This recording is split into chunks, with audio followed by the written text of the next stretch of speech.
बिस्मिल्लाहिर्रहमानिर्रहीम। अस्सलाम वालेकुम नाज़रीन किराम, सुप्रीम कोर्ट ने साबिक़ वज़ीर-ए-आज़म इमरान खान को क्या रिलीफ दिया और अब आगे क्या हो सकता है। जनाब, गुज़िश्ता रोज़ पाकिस्तान के सुप्रीम कोर्ट ने जो है गुज़िश्ता 2 रोज़ पहले यानी कि परसों साबिक़ वज़ीर-ए-आज़म और तहरीक-ए-इंसाफ के चेयरमैन पीटीआई के रहनुमा इमरान खान के अलकायदा ट्रस्ट में कौमी एहतसाब ब्यूरो यानी कि नैब की तरफ से गिरफ्तारी के तरीके को जो है वो गैर कानूनी करार दिया था, कल अदम करार दिया था। और मगर सुप्रीम कोर्ट के कल के फैसले के बाद इस वक्त जो है इमरान खान का स्टेटस जो है वो क्या हो गया, यानी कि परसों के फैसले के बाद इमरान खान का स्टेटस जो है वो क्या हो गया है। इमरान खान का जजेस गिल्ड से सुप्रीम कोर्ट में दाखिल होना, दौरान समाअत दिए गए रिमार्क्स और अदालती फैसला, यानी सुप्रीम कोर्ट में जो कुछ हुआ वो पाकिस्तान की तारीख के तनाज़े में कितना गैर मामूली है। और सुप्रीम कोर्ट के फैसले के बाद जो है अब नैब के 8 रोज़ा रिमांड की हैसियत क्या थी, या क्योंकि कल जो है वो फ़िलहाल इस्लामाबाद हाई कोर्ट ने इमरान खान की ज़मानत जो है वो अबूरी तौर पर जो है वो मंजूर कर लिया। जनाब, इस मामले में अदालत ने इमरान खान को रिलीफ तो दिया है, लेकिन वो सिर्फ चंद घंटों का है। और इस्लामाबाद हाई कोर्ट में पेश होने के बाद लोगों का ये कहना था, जब सुप्रीम कोर्ट का फैसला आया उसके बाद लोगों ने ये रिएक्शन दिया कि जब इस्लामाबाद हाई कोर्ट में इमरान खान को पेश किया जाएगा तो जनाब ये रिलीफ जो है वो ख़त्म हो जाएगा। उन्होंने कहा कि इस वक्त इमरान खान सुप्रीम कोर्ट की तहवील में है। अदालत अज़्मा ने इस्लामाबाद पुलिस को इमरान खान की सिक्योरिटी की जिम्मेदारी दे रखी है। ये परसों के फैसले के बाद की सारी तहकीकात या रिपोर्ट्स, लोगों की बातें, अफवाहें जो मैं आपके साथ शेयर कर रही हूँ। जबकि लाहौर हाई कोर्ट के जज जो हैं वो, उनका कहना है कि उन्होंने अपनी पेशा वराना ज़िंदगी में किसी मुलजिम को ऐसा रिलीफ मिलते हुए नहीं देखा कि मुलजिम को रिहा भी किया जाए और साथ साथ हिफाजती तहवील में भी रखा जाए। कहते हैं जितने मुँह उतनी बातें। एक एक करके लोगों के रद्द-ए-अमल सामने आ रहे हैं। इस अदालती रिलीफ के बाद इमरान खान को ये मौका मिल गया कि वो नैब की तरफ से जारी वारंट गिरफ्तारी को इस्लामाबाद हाई कोर्ट में चैलेंज कर सकते हैं।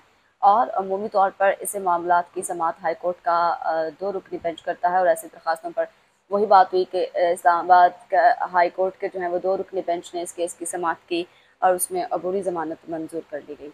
जनाब, एग्जेक्टिव के पास जो है वो बहुत सारे इख्तियारात होते हैं, और अगर इस्लामाबाद हाई कोर्ट इन्हें रिलीफ दे भी तो अहाता अदालत से निकलने के बाद पुलिस या कानून नाफिज करने वाले इदारे इमरान खान को किसी और मुकदमे में गिरफ्तार कर सकते हैं। ऐसा ही था, इमरान खान जो है वो रात गए तक अहाता अदालत में मौजूद रहे, क्योंकि पुलिस की तरफ से उन्हें बाहर निकलने के लिए ग्रीन सिग्नल जो है वो नहीं दिया जा रहा था, जिसके बायस वो वहाँ पे बैठ रहे।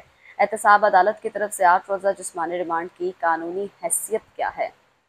इस्लामाबाद हाई कोर्ट के फैसले के खिलाफ इमरान खान की दरख्वास्त पर सुप्रीम कोर्ट की तरफ से जो ऑर्डर ऑफ द डे जारी किया गया, इसके बाद एहतसाब अदालत की तरफ से इमरान खान के 8 रोज़ा जिस्मानी रिमांड की कोई हैसियत नहीं रहती।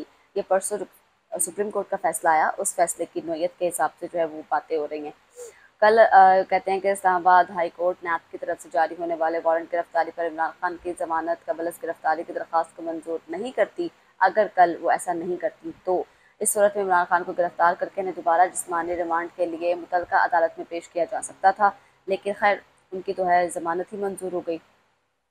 जबकि ऑर्डर ऑफ द डे में सुप्रीम कोर्ट ने अलकायदा ट्रस्ट केस का हवाला दिया। जबकि जिस रोज़ इमरान खान को गिरफ्तार किया गया तो ये मुकदमा तो इस्लामाबाद हाई कोर्ट के सामने था ही नहीं।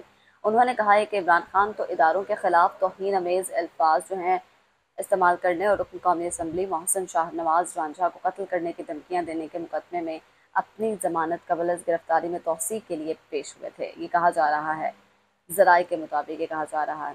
पाकिस्तान में बहुत सी मिसालें मौजूद हैं। अगर सुप्रीम कोर्ट किसी शख्स को रिलीफ दे और मामला मातहत अदालतों को भिजवा दे तो मातहत अदालतें सुप्रीम कोर्ट की तरफ से दिए जाने वाले रिलीफ के खिलाफ नहीं जाती। बेशक सुप्रीम कोर्ट अपने हुक्मनामे में लिखे कि मातहत अदालतें इसी अदालती रिलीफ या ऑब्जर्वेशन से मुतासर नहीं होंगी। ये कहा जा रहा है कि इमरान खान साहब जो हैं वो लाडले हैं, उनको जो है वो जी सहूलत दी गई है,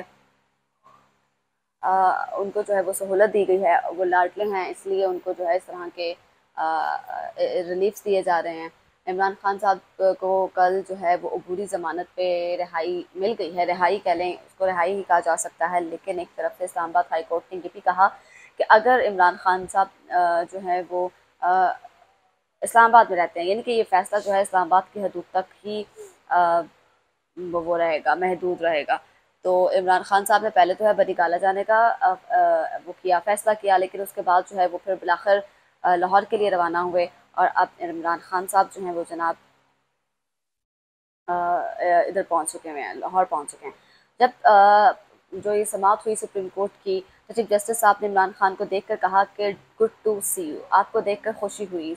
बड़ा ज़बरदस्त सा ये डायलॉग था चीफ जस्टिस साहब की तरफ से जब इमरान खान साहब को देख के ये कहा गया, तो जिस पर क्रिटिस या मैं आपको बता रही हूँ कि किस तरह से इमरान खान को रिलीफ मिलने पर उनको क्रिटिसाइज़ किया जा रहा है, अदलिया को क्रिटिसाइज़ किया जा रहा है। ये मैं बेसिकली आप लोगों के साथ ये सब कुछ शेयर कर रही हूँ। जब इमरान खान को सुप्रीम कोर्ट में पेश करना था तो इन्हें जजेस गेट से लाया गया, जबकि किसी भी मुलजिम को जजेस गेट से लाने की नज़रिया जो है वो पहले कभी नहीं देखा गया। इमरान खान को इस्लामाबाद हाई कोर्ट से गिरफ्तार किया गया था, तो रेंजर्स के एहलकारों ने इन्हें जजेस की आमदोरफ्त के लिए बनाए गए गेट से ही बाहर लेकर जो है वो गए थे। ठीक है, जबकि इमरान खान को जब इस्लामाबाद हाई कोर्ट से गिरफ्तार किया गया तो उस वक्त वो व्हील चेयर पर थे, लेकिन कल वो अपने पैरों पर चलकर सुप्रीम कोर्ट में पेश हुए। अदालती अमले में कामरा अदालत में मौजूद मुकामी निजी टीवी के जो सहाफ़ी हैं, उनके मुताबिक चीफ जस्टिस ने इमरान खान को देखकर कहा गुड टू सी यू, यानी कि आपको देखकर खुशी हुई।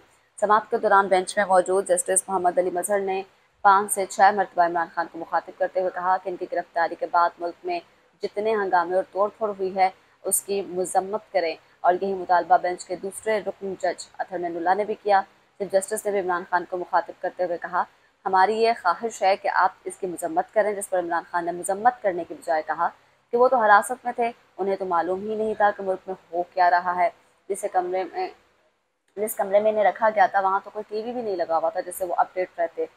तो चीफ जस्टिस ने इमरान खान को मुखातिब करते हुए कहा कि उनके वकला बता दें कि पूरे मुल्क में क्या हुआ है। इस पर जस्टिस अतहर मैनुल्लाह ने कहा कि इनकी गिरफ्तारी के बाद सरकारी और निजी इमारतों को नुकसान पहुंचाया गया। इस पर चीफ जस्टिस उमर अता बंदयाल ने अपने साथी जज को मुखातिब करते हुए कहा कि मुकदमा इस अदालत के सामने नहीं है। जब अदालती समात खत्म हो रही थी तो चीफ जस्टिस ने इमरान खान को मुखातिब करते हुए कहा विश यू गुड लक, जिस पर इमरान खान मुस्कुराए। यानी कि कहा जा रहा है कि शायद इमरान खान को जो है वो सहूलतकारी के ज़रिए जो है वो रिलीफ दिया गया, या इमरान खान के सहूलतकार हैं ये जजेस हैं, और इमरान खान को जो है वो इसलिए रिलीफ दिया गया है कि इमरान खान को ये लोग लाडला कहते हैं, अदलिया का लाडला कहते हैं, इसलिए क्योंकि वो कहते हैं ना, पंजाबी की कहावत है कि जिन्ने मुंह उन्नियां गल्लां, जितने मुंह उतनी बातें, और लोग तरह तरह की बातें कर रहे हैं। सारे पीटीएम के लोग हैं और ये तरह तरह की बातें कर रहे हैं। इसके बाद जो है कल के फैसले के बाद पीटीएम ने जो है वफाकी काबीना का इजलास, हंगामी इजलास तलब कर रखा था, जिसमें अहम मुल्क भर में एमरजेंसी नाफिज करने वाले थे वो लोग, लेकिन जिस पर इत्तफाक ना हो सका। उम्मीद करती हूँ आपको वीडियो पसंद आई होगी। अगली वीडियो तक के लिए अपनी मेज़बान मरियम शेख को दीजिए इजाज़त। अल्लाह।